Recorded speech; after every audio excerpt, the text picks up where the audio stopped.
Very sweet good morning to all of you. कैसे हैं आप बेटा? आज हम डिस्कस करने वाले हैं किसके बारे में? टॉपिक देखिए आप, आज हम डिस्कस करने वाले हैं बेस के बारे में। प्रीवियस लेक्चर तक हम डिस्कस कर चुके थे एसिड्स के बारे में। एसिड्स की फिजिकल प्रॉपर्टी देख ली थी हमने, केमिकल प्रॉपर्टीज देख ली थी हमने, कुछ एसिड्स थे इंपॉर्टेंट, उनके यूज हम देख चुके थे। Is that clear to all of you? आज हम देखेंगे कि बेस क्या होते हैं नेचर में, बेस कैसे होते हैं, उनका टेस्ट कैसा होता है। तो बेटा हमने देखा था कुछ सब्सटेंस ऐसे थे जो टेस्ट में कैसे थे, खट्टे थे, उन्हें हमने नाम दे दिया एसिड। कुछ सब्सटेंस नेचर में ऐसे होते हैं जो टेस्ट में कैसे होते हैं, बिटर होते हैं। कैसे होते हैं? बिटर। बिटर मीन्स कड़वे होते हैं टेस्ट में। जो टेस्ट में कड़वे होते हैं बेटा, या फिर हम कह सकते हैं जो टेस्ट में बिटर होते हैं, उसे हम बोलते हैं बेस। उनके टेस्ट के बेसिस पे हमने उनकी डेफिनेशन बनाई है। दो substance which are bitter in taste are called base. और अगर मैं बात करूं बेस क्या होगा, तो एक ऐसा सब्सटेंस जो एसिड के इफेक्ट को खत्म कर देता है या और क्या बना लेता है, सॉल्ट एंड वाटर बना लेता है, उसे हम बोलते हैं बेस। एग्जाम्पल की अगर मैं बात करूं, वॉशिंग सोडा जिससे आप कपड़े धोते हो, डिटर्जेंट पाउडर जो होता है बेटा, बेकिंग सोडा जिसे खाने का सोडा कहते हैं जो आप यूज करते हो आपके किचन में, sodium hydroxide, calcium hydroxide and और भी बहुत सारे हाइड्रोक्साइड होते हैं जिसे हम क्या कहते हैं, बेस कहते हैं। ठीक है, यहां पर भी हम क्लासिफिकेशन देखने वाले हैं कि बेस को कैसे कैसे क्लासिफाई कर सकते हैं, उनकी स्ट्रेंथ के बेसिस पे, उनकी कॉन्सेंट्रेशन के बेसिस पे, एंड लास्ट वन उनकी एसिडिटी के बेसिस पे हम बेस को कैसे क्लासिफाई करेंगे। एक एक करके देखते हैं। फर्स्ट ऑफ ऑल हम देखेंगे बेस की डेफिनेशन क्या होती है बेटा। ठीक है, those substance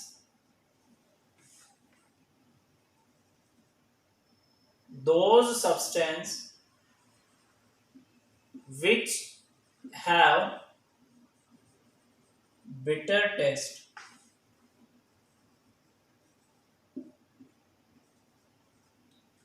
are called base। Clear है आपको? और एक और डेफिनेशन आप लिखना चाहो तो वो लिख सकते हो बेटा। क्या होगी दूसरे डेफिनेशन में बात करूं, those substance which neutralize acids to form salt and water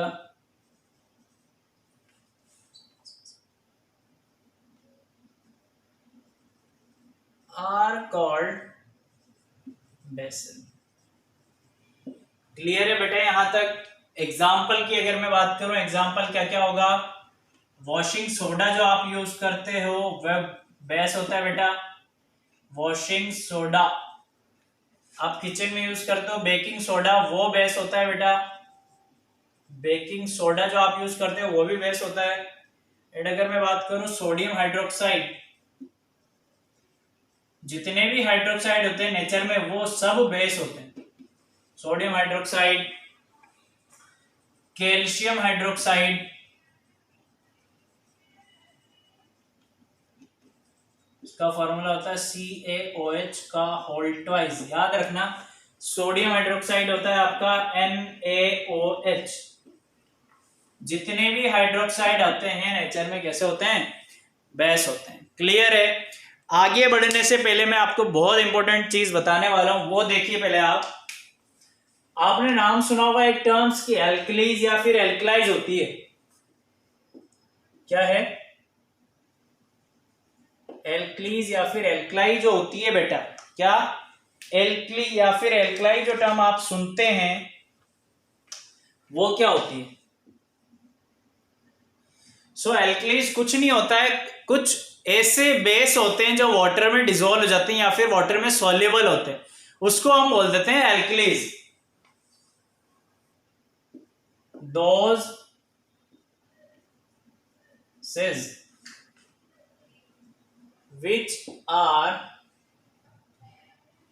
soluble in water, ऐसे बेस जो वाटर में soluble हो are called alkalis या फिर एल्कलाइज जिसे आप बोलते हो।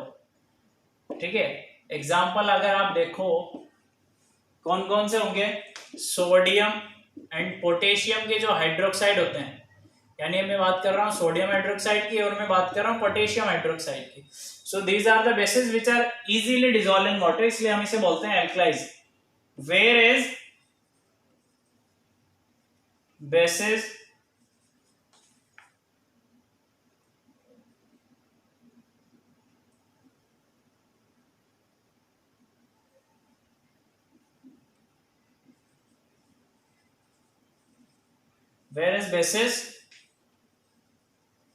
which does not which do not dissolve, which don't dissolve or do not dissolve or do not soluble in water are called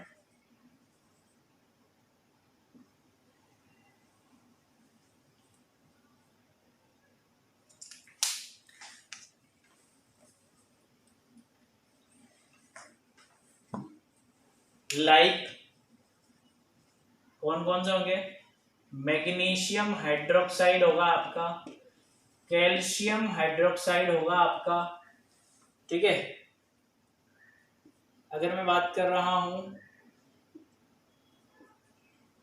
iron hydroxide होगा बेटा आपका, etcetera, are not alkaline,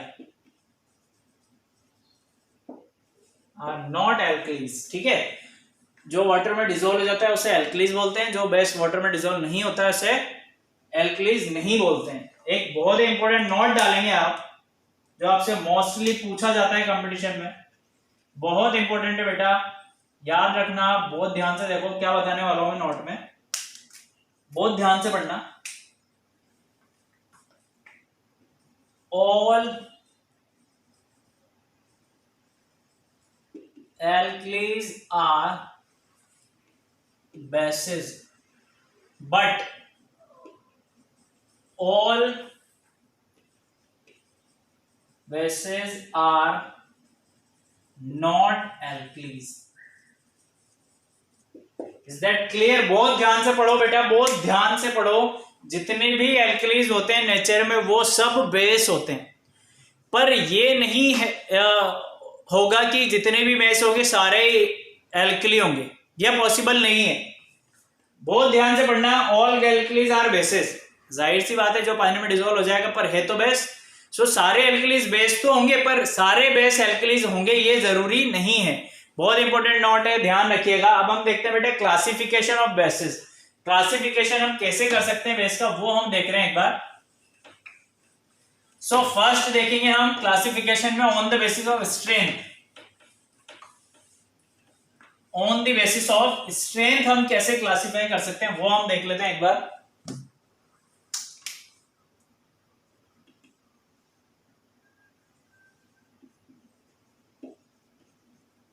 on the basis of strength,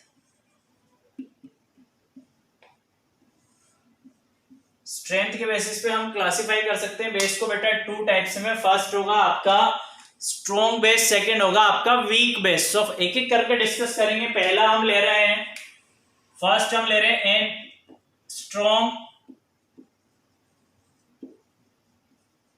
strong जो base होते हैं आपके वो क्या होते हैं उसके बारे में पढ़ते हैं हम। तो स्ट्रॉन्ग बेस कैसे होगा, जैसा स्ट्रॉन्ग एसिड हमने पढ़ा था सेम थ्योरी यहां भी अप्लाई होगी, सेम फॉर्मूला यहां भी अप्लाई होगा बेटा। होगी क्या, ऐसे सब्सटेंस या फिर ऐसे बेस जिसे आप क्या कर रहे हो, वाटर में डिसॉल्व करोगे, सो क्या होगे, कंप्लीटली आयनाइज्ड हो जाएंगे। समझ में आया? Those base which completely ionised in their aqueous solution, जिसे हम पानी में डालेंगे और वो क्या होंगे, पूरी तरीके से टूट जाएंगे, आयनाइज्ड हो जाएंगे। ऐसे बेस को हम बोलते हैं बेटा स्ट्रॉन्ग बेस। क्लियर है? एक बार डेफिनेशन लिखते हैं स्ट्रॉन्ग बेस की, होता क्या है।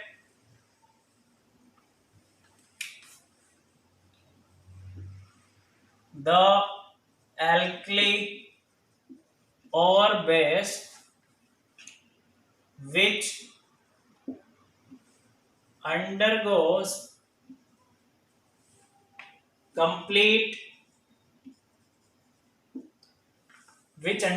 complete ionization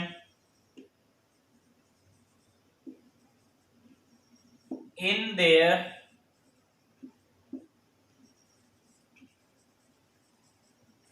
aqueous solution। ऐसा बेस या फिर ऐसा एल्कलाई जो क्या हो, कंप्लीटली आयनाइज्ड हो जाए अपने एक्वियस सॉल्यूशन में। यहां पर ऑलमोस्ट लिख लेना, ऑलमोस्ट कंप्लीटली। ऐसा बेस या फिर ऐसे एल्कलाई जो कंप्लीटली क्या हो, आयनाइज्ड हो जाए in their aqueous solution, are called strong bases और एल्कलाई। ठीक है बेटा, जो पूरी तरीके से डिसॉल्व हो जाए। एग्जांपल की अगर मैं बात करूं, देखो NaOH को मैंने वाटर में डाला, क्या मिलेगा मुझे, वाटर में डाल रहा हूं, एक्वियस सॉल्यूशन में मिक्स कर रहा हूं, मिलेगा क्या, Na+ मुझे मिल जाएगा, OH- मुझे मिल जाएगा। क्लियर है? ये सब किस स्टेट में होंगे, एक्वियस सॉल्यूशन में होंगे। ये भी एक्वियस सॉल्यूशन में होगा। ठीक है, पानी में डालते हैं कंप्लीटली आयनाइज्ड। सेकंड होता है आपका वीक बेस और एल्कलाई। वीक में क्या होगा, जैसा वीक एसिड में होता था वैसा ही वीक बेस में भी होगा बेटा। The bases which partially ionised, मतलब कैसे होंगे, थोड़े थोड़े धीरे से, कुछ होंगे कुछ नहीं होंगे। पार्शियली आयनाइज्ड और इनकम्प्लीटली आयनाइज्ड, उसको हम बोलेंगे weak base.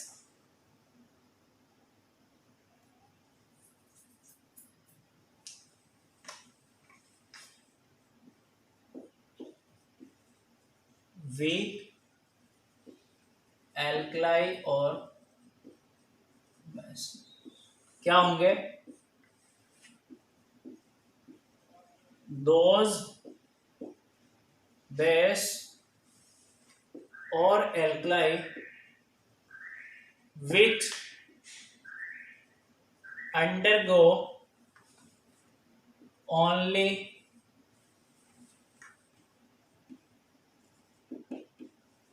partially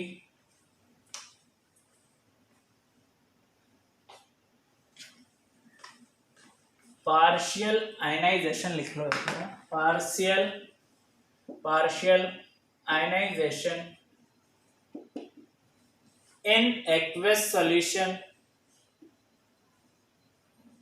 in aqueous solution are called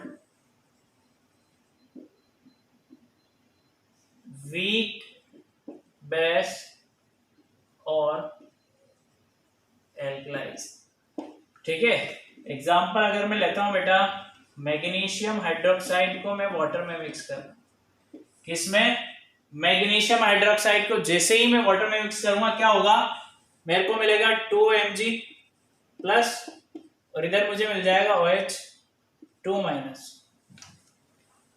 ठीक है, या फिर ट्वाइस ऑफ OH- मिल जाएगा मुझे। दो मैग्नीशियम अलग मिल जाएंगे, Mg+2 मिलेगा बेटा, Mg2+ मिलेगा, और क्या मिलेगा मुझे, 2 हाइड्रोनियम आयन मिल जाएंगे, 2 हाइड्रोक्सिल आयन मिल जाएंगे। ठीक है, जैसे ही मैं मैग्नीशियम को वाटर में मिक्स करूंगा तो धीरे धीरे क्या होगा, मैग्नीशियम अलग होगा और हाइड्रोक्साइड अलग हो जाएगा। ये हमने बात कर ली on the basis of their strength. अगर मैं बात कर रहा हूं on the basis of their concentration, screenshot ले लीजिए एक बार। अब हम बात करते हैं बेटा on the basis of concentration, कि कॉन्सेंट्रेशन के बेसिस पे आप अगर क्लासिफाई करोगे तो कैसे होगा। कॉन्सेंट्रेशन के बेसिस पे हमने एसिड को जब क्लासिफाई किया था बेटा, तो क्या हो रहा था, कॉन्सेंट्रेशन के बेसिस पे एसिड टू टाइप्स में क्लासिफाई हो रहा था। फर्स्ट था आपका कॉन्सेंट्रेटेड एसिड और सेकंड था आपका डाइल्यूट एसिड। वैसे ही बेस भी होगा कॉन्सेंट्रेशन। कैसे क्लासिफाई होगा, फर्स्ट एक एक करके देखते हैं। पहला है आपका कॉन्सेंट्रेटेड बेस,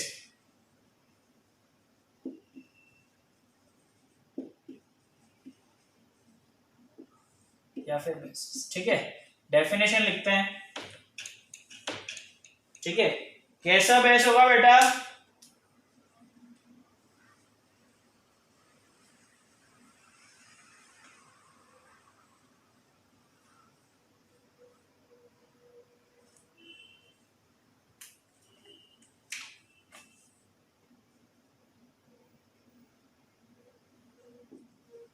द बेस, और ए बेस कर लेते हैं एक बार।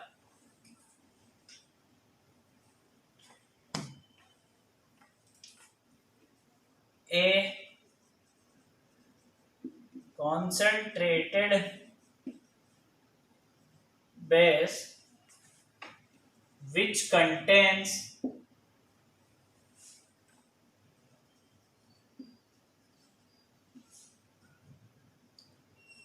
minimum amount of water, which contains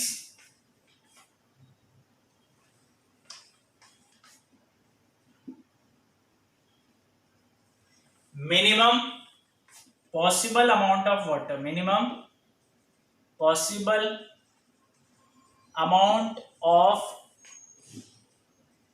water in it, which contains minimum possible amount of water in it, ठीक है। उसे बोलते हैं हम कॉन्सेंट्रेटेड। सेकंड क्या होगा आपका, डाइल्यूट, कि अगर हम बात करें डाइल्यूट बेस की तो वो क्या होगा, वो देख लेते हैं एक बार। डाइल्यूट बेस क्या होते हैं बेटा, dilute base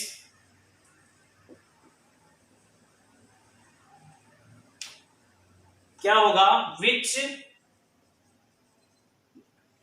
contains maximum amount of water, maximum amount of water which contains maximum amount of water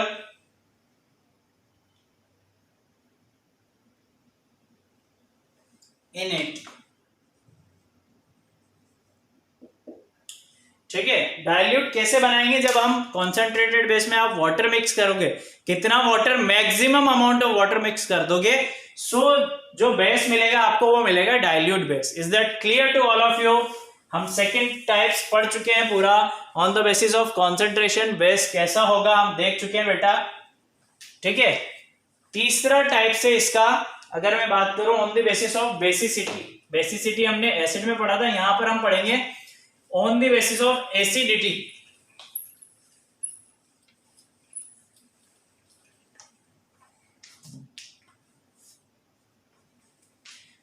screenshot ले लीजिए एक बार जल्दी से। थर्ड टाइप हम स्टार्ट करने वाले हैं,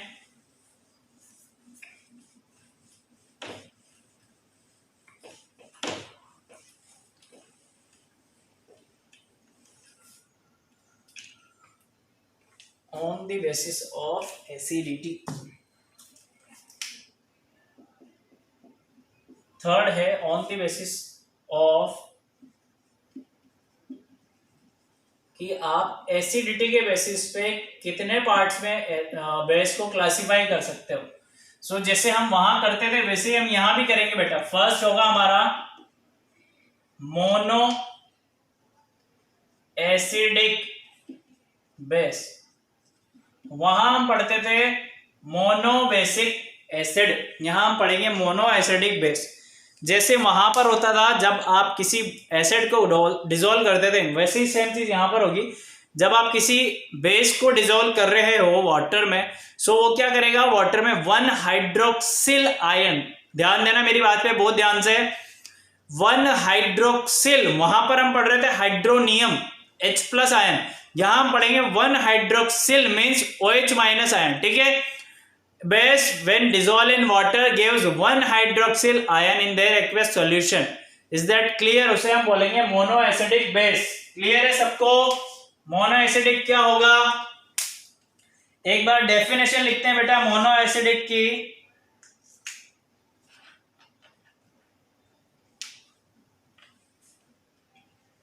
Those base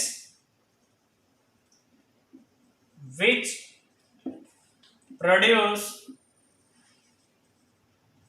1 hydroxyl ion, 1 hydroxyl ion, बहुत ध्यान से देखना, हाइड्रोक्सिल आयन होता है आपको OH-, 1 hydroxyl ion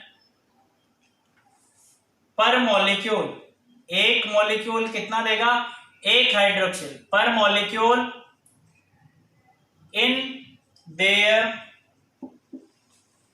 aqueous solution, in their aqueous solution on complete ionization, on incomplete की तो बात ही नहीं करेंगे अपन, किसकी बात करेंगे, कंप्लीट की। On complete ionisation are called mono acidic base, ठीक है।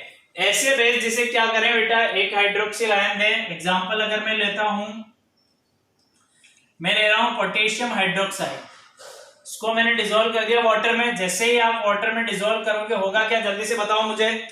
जैसे ही आप वाटर में डिसॉल्व करोगे बेटा, ये क्या हो जाएगा, आयनाइज्ड हो जाएगा कंप्लीट। और क्या देगा आपको, हाइड्रोक्सिल आयन देगा। कितने हाइड्रोक्सिल, 1 हाइड्रोक्सिल। कैसे देगा, एक मिलेगा K+, एक मिलेगा आपको OH-।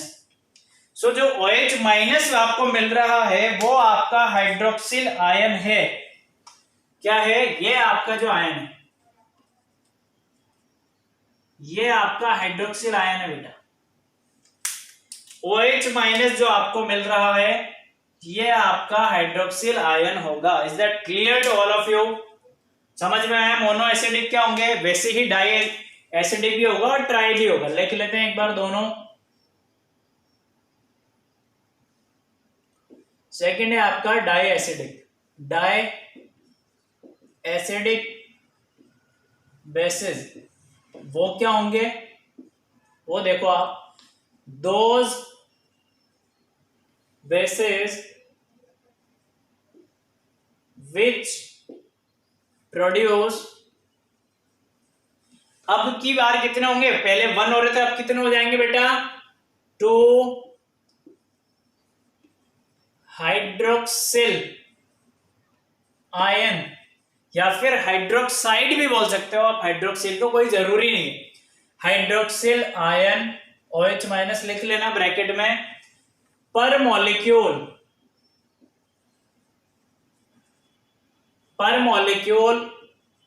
in their aqueous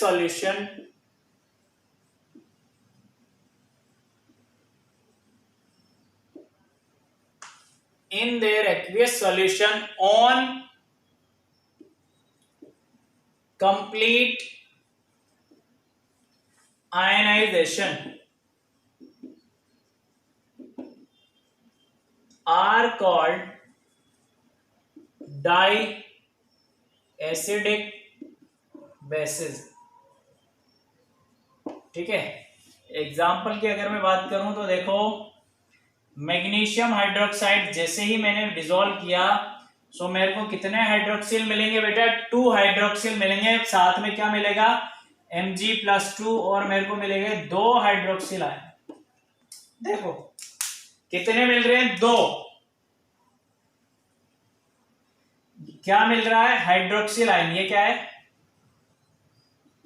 hydroxyl, और आप इसे क्या कह सकते हो, हाइड्रोक्साइड भी कह सकते हो आप इसे, हाइड्रोक्साइड आयन आपको मिलता है। ठीक है, same as it is tri acidic base भी होगा, वो भी लिख लेते हैं बेटा, ट्राई एसिडिक बेस होगा क्या, देखो उसकी डेफिनेशन लिख लेते हैं।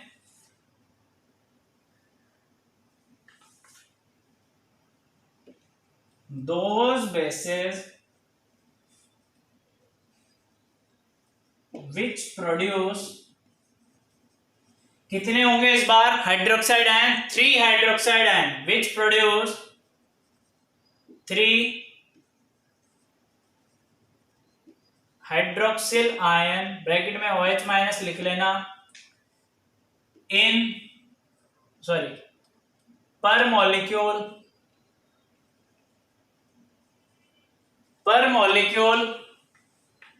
in their aqueous solution on complete ionization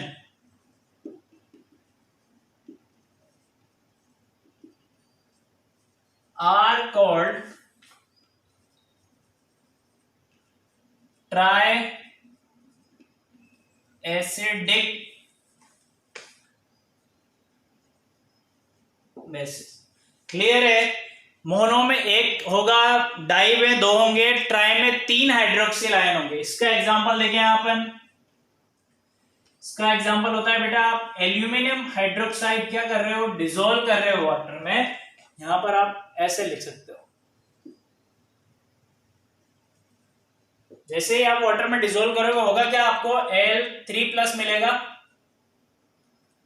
साथ में क्या होगा आपका 3 हाइड्रोक्सिल आयन आपको मिल जाएंगे। कितने मिले बेटा, 3, क्या मिले हैं, हाइड्रोक्सिल आयन।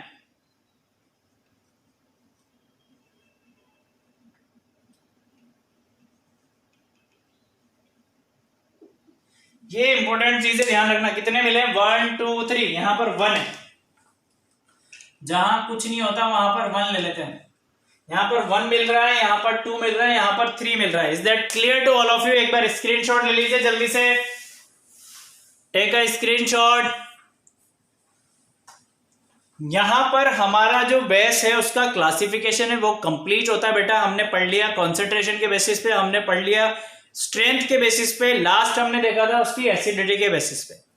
नेक्स्ट क्लास में हम डिस्कस करेंगे बेटा इसकी फिजिकल प्रॉपर्टी क्या होती है, बेस की केमिकल प्रॉपर्टीज क्या क्या होती है, एंड यूजेस होते हैं जो कॉमन बेसिस के, वो क्या होते हैं। ठीक है, okay, thank you, keep learning student.